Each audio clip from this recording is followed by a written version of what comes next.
Bonjour à tous, c'est Maxime de Relatable Investissement. Aujourd'hui, on va s'intéresser à un stock américain, c'est Caterpillar, qui opère dans la manufacture à peu près de produits tels que des tracteurs, tractopelles, des pelles, du ciment, etc. Donc on voit à peu près tout ce qui est utilitaire. Avant de commencer, je ne suis pas conseiller financier, cette vidéo n'a pas pour but de vous placer un produit financier, cette vidéo a seulement pour but analytique. Je vous présente quantitativement et qualitativement une entreprise. Donc, on va commencer tout de suite avec Caterpillar. On va regarder tout de suite.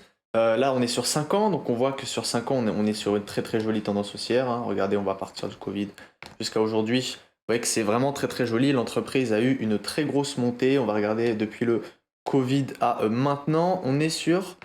attendez que j'enlève cette merde. On est sur 200%, donc c'est vraiment énorme, hein. Voilà. Ce qu'on va s'intéresser tout de suite pour ce genre d'entreprise-là, c'est on va regarder sa marge nette.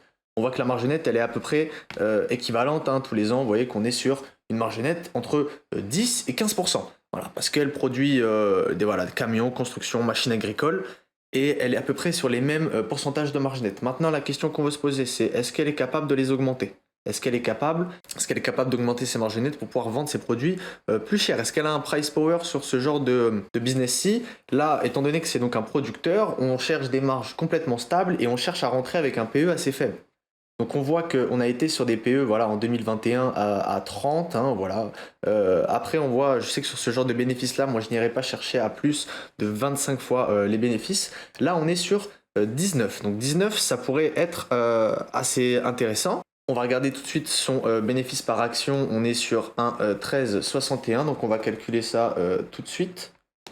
Donc on est sur un bénéfice de 13,61 qu'on multiplie par 25 fois les bénéfices. On arrive à une action à 340. Ensuite, on va lui enlever la dette. Donc on va regarder, elle est à combien? Dette nette, on est à 30. Donc on lui enlève 30 de dette nette. Donc voilà, donc l'entreprise, techniquement, sur ce genre d'entreprise-là, elle serait à l'heure actuelle sous-évaluée de 265. Elle devrait coûter à peu près 310 si elle était dans des PE à 25. On va regarder à peu près la moyenne. Donc voilà, vous voyez qu'il y a eu des moments à 12, 13, 33, 17, 18. Donc je pense que on va plutôt prendre des PER à peu près à 17 plutôt que 25. On va regarder ça tout de suite. Donc on est sur un bénéfice par action. On va voir est-ce qu'il augmente oui ou non. 3,61, 2,61, 11,99. On a à peu près une variation. Voilà, si on regarde en période logique, voilà, là par exemple, on a une variation de 6%. On va lui ajouter 6% à cette valeur-là. Donc on va faire 13,61 auquel on va faire fois 1,06. On arrive sur du 14,42. Donc on va multiplier ça par 17 fois les bénéfices pour prendre la moyenne la plus basse. On arrive sur 245 auquel on enlève la dette, on arrive sur 215. Donc c'est assez peu. On va essayer de valoriser ça plutôt à 20 fois les bénéfices, donc 13,61 qu'on multiplie, disons qu'on va prendre un rendement dans 2 ans, donc on va prendre un 1,12. Voilà, on arrive à ce niveau-là, et on va prendre à peu près un PER de 20, comme si elle était à peu près sur les PER d'aujourd'hui. Voilà, donc on arriverait sur une action à 304 dollars avec, on enlève la dette, donc on serait à 274. Donc on serait sur un rendement assez faible pour ce genre d'entreprise. Ça veut dire que l'entreprise serait peut-être actuellement correctement évaluée si on prend un PER déjà de 20, ce qui est, si je ne me trompe pas, le PER auquel elle est actuellement. Voilà, c'est ça, on est sur un PER de 19. Vous voyez il oscille, hein. On a pu le voir 15, 19, etc. à des moments où il a assez baissé en 2020. Puis on a eu une augmentation à 20, donc je pense qu'on peut la mettre à peu près à 20. Donc vous voyez 265. On va regarder tout de suite l'entreprise en soi. Donc est-ce qu'on a des revenus total qui augmentent? On voit des revenus total en annuel. Lycée qui augmente. On voit qu'en 2018, on a eu 54 milliards. J'aimerais bien voir la marge opérationnelle qu'on a eue en 2018. On voit qu'on a été sur des marges à 12 pendant toute l'année. Voilà, donc on a eu des marges complètement stables et on a réussi à choper donc avec des marges de 12. Vous voyez que là actuellement on est sur des marges de... on a pris du 11, 11, 13 et 8 pour 2022. Et en dessous on a eu un peu plus faible en 2021. Un revenu total qui n'augmente pas en fonction des marges, donc c'est assez dommage. On va regarder les revenus nets maintenant. Voilà, donc on a des revenus nets qui montent à peu près, qui ont l'air d'être plus élevés que 2018. On va comparer avec les free cash flow. On voit que les free cash flow ont l'air d'être un petit peu plus faible que les revenus totaux. Après, et il faut aussi voir qu'est-ce qu'on en fait, hein. Voilà, là vous voyez par exemple cash lié aux activités de financement, moins 7 milliards, on a un total de dividendes qui coûte assez cher, et on a surtout une entreprise dite de croissance qui rendrait, j'ai pas regardé un petit peu son dividende. Voilà, on est à 1,96, donc le dividende, voilà, il représente la moitié de ce qu'on a pu mettre en actions. Donc ça, il faut aussi le prendre en compte. On a aussi, vous voyez, retrait de la dette. On est en 2022, là, on a encore du retrait de la dette. On a eu 400 millions là à peu près sur le début de cette année. Donc c'est pas mal. Un free cash flow quand même qui continue d'augmenter, un cash lié aux activités d'exploitation qui continue d'augmenter. Donc ça c'est intéressant. On voit que par rapport aux revenus globaux, quand même, on a du cash qui continue d'augmenter. Donc ça, c'est important. Même si le revenu baisse, le cash continue d'augmenter. Donc ça, c'est vraiment intéressant pour ce genre de boîte-ci.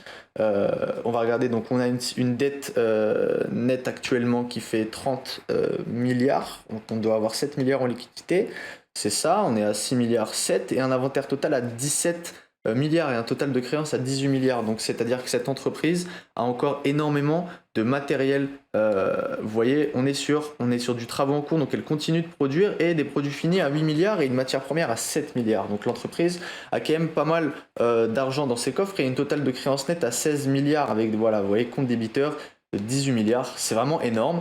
Ce qui nous fait quand même que cette entreprise ne devrait pas sûrement avoir de gros problèmes avec sa dette. On va regarder sur les EBITDA, on est à combien? On est à 3 milliards 8 sur les EBITDA, donc on est sur une dette ratio à peu près à 4, 5. Donc pour cette entreprise, ça devrait aller. On va regarder charge d'intérêt de la dette, on est sur voilà, 100 millions à peine, donc c'est vraiment très très gérable, hein. Cette entreprise a totalement les moyens de repayer sa dette et je ne pense pas que ça soit un problème. Donc techniquement, si on devrait s'attendre seulement à un bénéfice par action donc qui augmente de 6% par an, avec donc une augmentation, on a 2% de dividendes et 6% d'augmentation, donc potentiellement l'entreprise pourrait être intéressante à l'heure d'aujourd'hui. On va regarder donc son résultat. Donc qu'est-ce qu'on voit? Sales et revenus par rapport à 2022, on est sur beaucoup plus de revenus, 17 milliards par rapport à 14, et un profit par share qui serait à 5,65 par rapport à 3,13. Donc on est sur des très gros chiffres, hein, de différence qu'on a pu avoir. Une operating profit margin à 21% pour le second quarter comparé à 13. Donc voilà, donc on a eu une entreprise qui a réussi. Pourtant, étant donné qu'elle est très grosse, elle a quand même réussi à augmenter énormément ses marges. On a eu des marges d'operating profit de plus de 7%. Voilà, et profit margin à 21,3% pour le second quarter. Donc c'est vraiment pas mal, même en adjusted.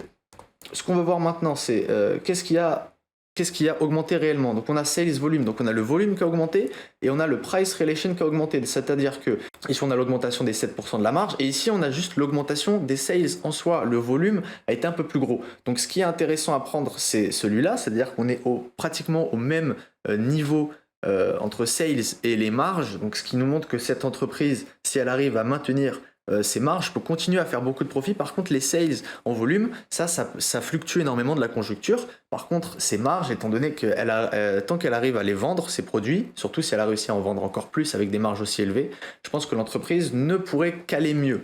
On regarde dans quoi exactement on est allé, dans surtout construction, industrie, ressources industrie et énergie et transport. Voilà, donc on a eu l'énergie et transport qui a été énormément augmenté par rapport aux autres, hein. On peut voir que c'est surtout sur celui-là où il y a eu la plus grosse augmentation, étant donné que les transports et l'énergie ont eu des prix assez hauts en 2022, ils ont réussi quand même à augmenter les marges et donc c'est très louable. Vous voyez des changes à 19, 20, 27%, des augmentations énormes pour ce genre de business-ci avec un PE, donc avec seulement 5% par an. On est sur des croissances organiques potentiellement assez élevées. Voilà, vous voyez qu'est-ce qui a augmenté exactement? Oil and gas, power generation. C'est surtout là-dedans que ça a monté, étant donné que je vous l'ai montré, voilà, vous voyez des changes à 43 et 39%. Bah ça, c'est étant donné l'augmentation des prix qu'il y a pu avoir significativement pendant l'année 2023 de l'année 2022. Après, est-ce que ces marges-là vont pouvoir se stabiliser, vont pouvoir être profitables pour l'entreprise tout au long?